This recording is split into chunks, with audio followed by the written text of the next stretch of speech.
Hi, I'm Jada. Scene. Picture this. It's 1999. The school cafeteria isn't a cafeteria, it's Wall Street. Kids are trading holographic Charizards like blue chip stocks. Someone's crying because their Burger King Pokeball toy popped open and launched sawduct into the mashed potatoes. And the hall monitor, well, the hall monitor is 2 seconds from banning the fun altogether. But zoom out. That frenzy didn't just happen. Today, we're breaking down 5 of the greatest campaigns from my childhood. The ones that didn't just sell products, they kind of rewired our culture. And I'm going to show you how each one used lifecycle marketing tactics that creators and brands still use today. Is it marketing?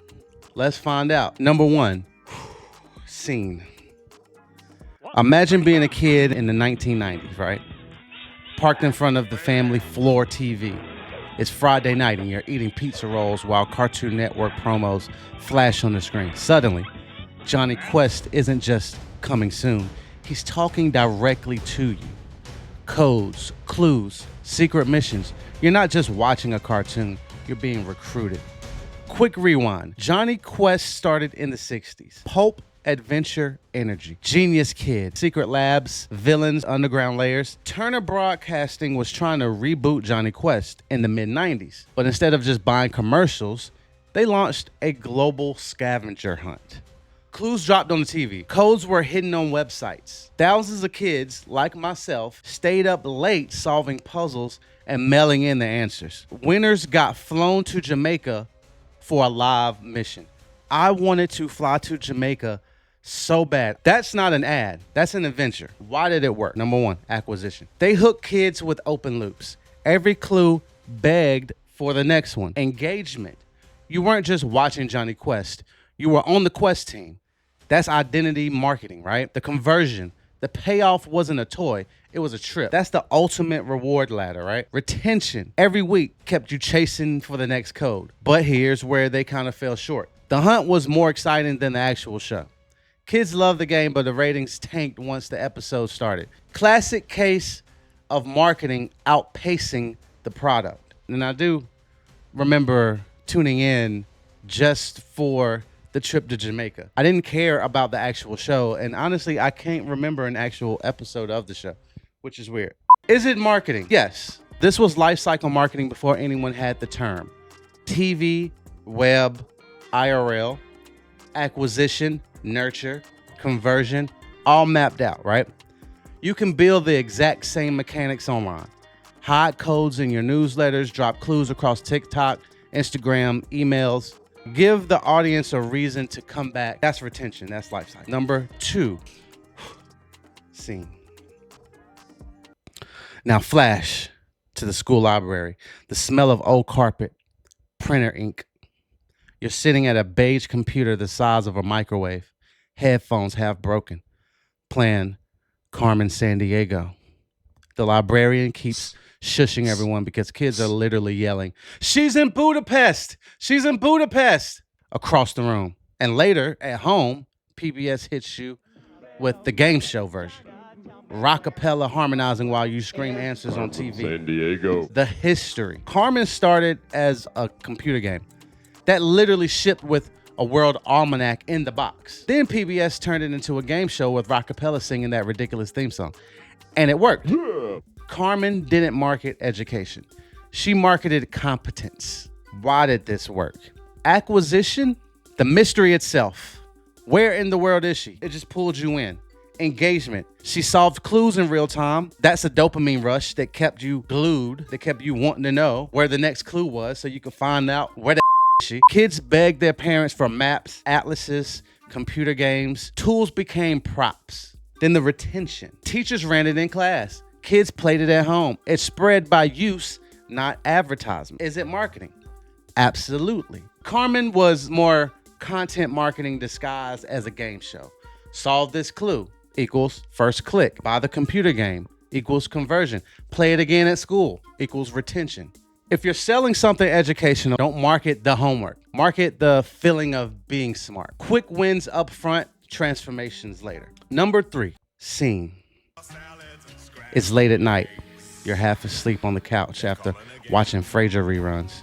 And right before you click off because you don't want to hear that horrible MASH theme song, boom,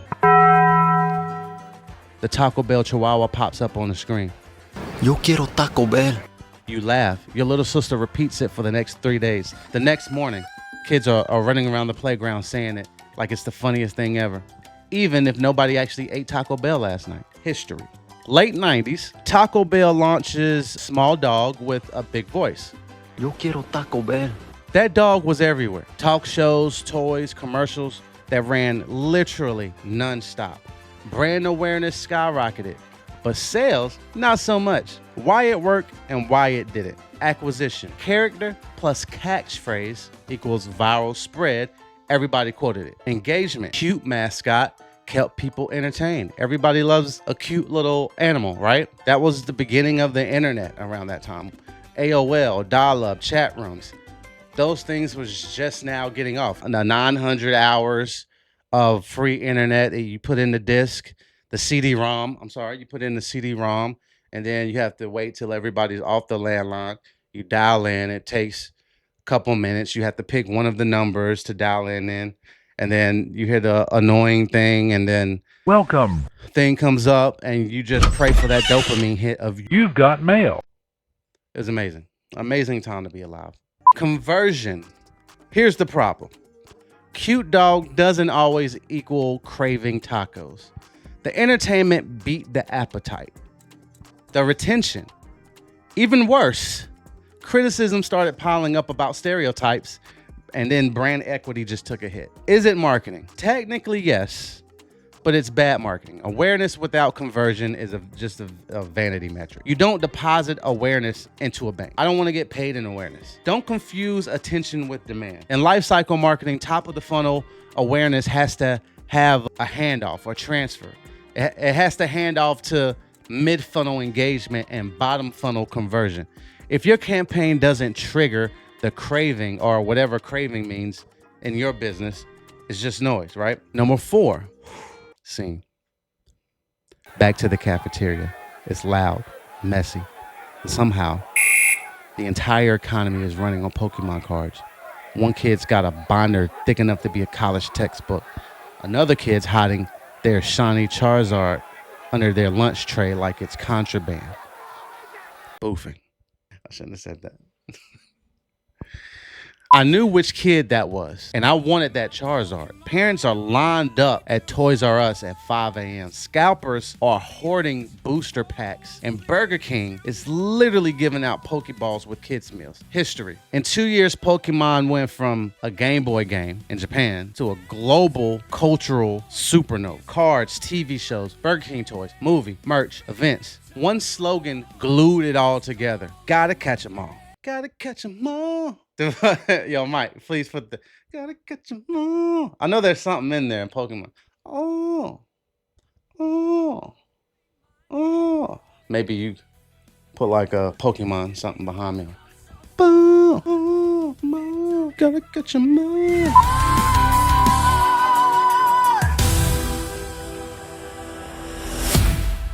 Why it worked on us. The acquisition. The cartoon hooked you for free. The engagement. Trading cards turned every lunch table into a marketing channel. The conversion. Burger King tie-ins, movies, game releases. Money followed the hype. Retention. They didn't stop. Every new season, every new generation, add new characters to chase. The textbook life cycle. 1.1 billion in card sales in just 2 years. That's ROI most marketers will sell their souls for. They will slap their mothers for that, okay? Is it marketing? Hell yes. This wasn't luck. This was a full funnel ecosystem. Acquisitions through free media, engagement through scarcity, conversation through merch, retention through constant content drops. Map your ecosystem like Pokemon. You need a free lane, content, a participation lane, community, challenges, an ownership lane, merch, premium, memberships, Patreon. Each one should feed the other. For number 5, scene. It's Saturday morning at Blockbuster. You smell that? Blockbuster smells good. The shelves are lined up with Super Nintendo cartridges and Sega Genesis boxes. You and your friends aren't just renting games, you're arguing over which console is cooler. Mario feels like comfort food. Sonic feels like speed, rebellion. Even the ads are trash talking each other while you stand there with $5 in late fees. Still got late fees to this day. The history. Nintendo had Mario. Sega had Sonic. Sega! But Sega wanted more than sales. They wanted identity. Sega! That was a great little Sega. I love that. They don't make stuff like that anymore. Sorry. So they ran one of the boldest comparative ad campaigns ever. Genesis does when Nintendo don't. That was hard. When they say it out loud now and today, yo, that was cold. That was bold, man. Genesis does what Nintendo don't. Why this worked on us? Acquisition, provocative positioning. You couldn't ignore the ads.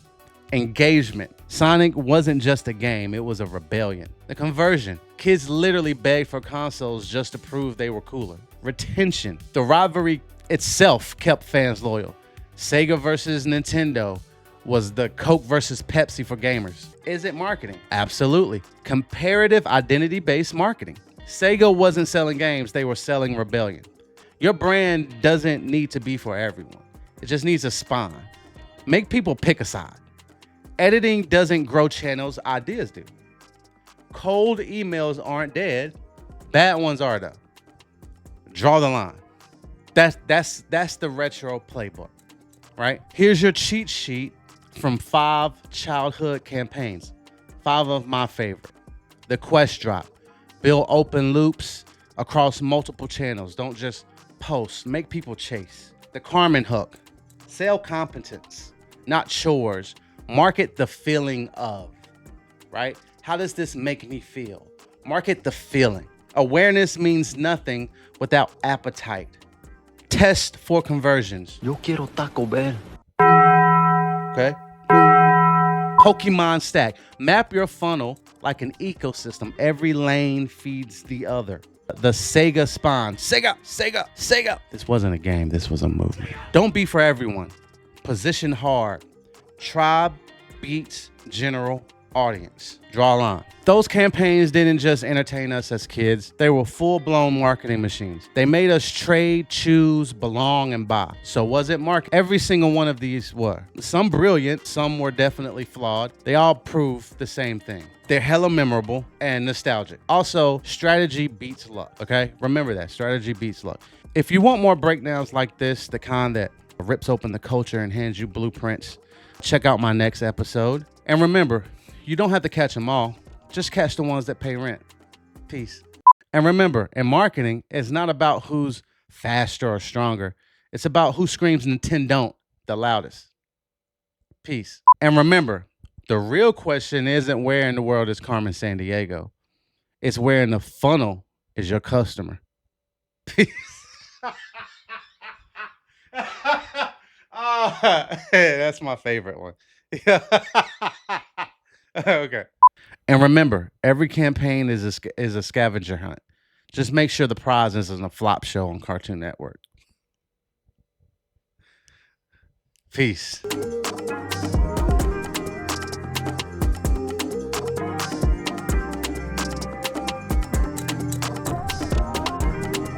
I wanted to win that Jonny Quest.